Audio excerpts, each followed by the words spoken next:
Hello.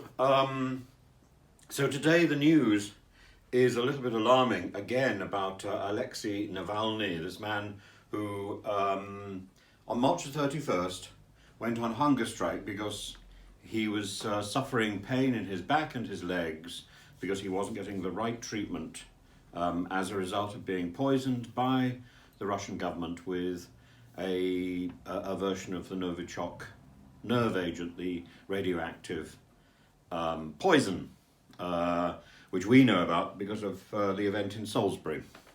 So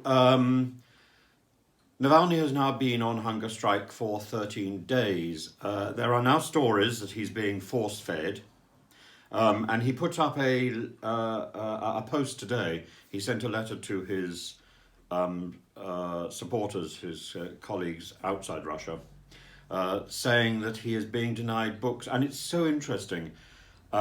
He talks specifically about requesting a copy of the Quran and some notes. It's being denied absolutely. And he's also requested a copy of the Torah with commentary by Rashi. Now we know that Mr. Navalny is a very devout Orthodox Christian. I think that this is so impressive that he's looking or wants to look at other beliefs.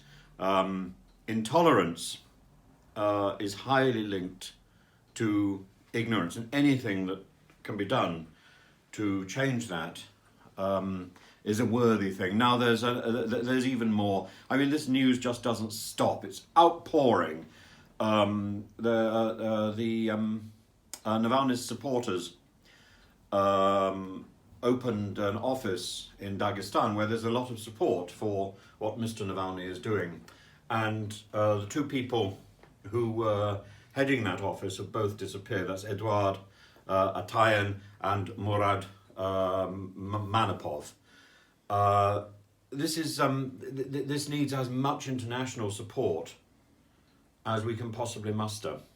It is so disturbing to read day after day about this sort of tyrannical oppression.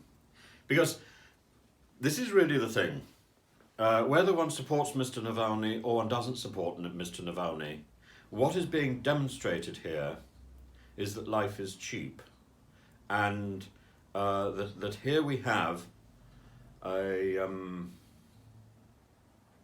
government or organizations within the government that can invade a person's life, that can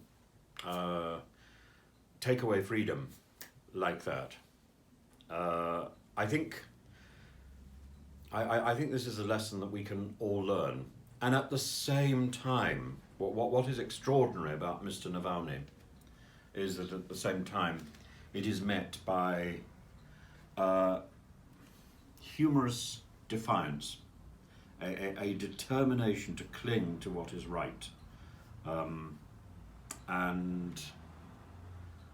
I just appeal to you for support. What can we do here in the West?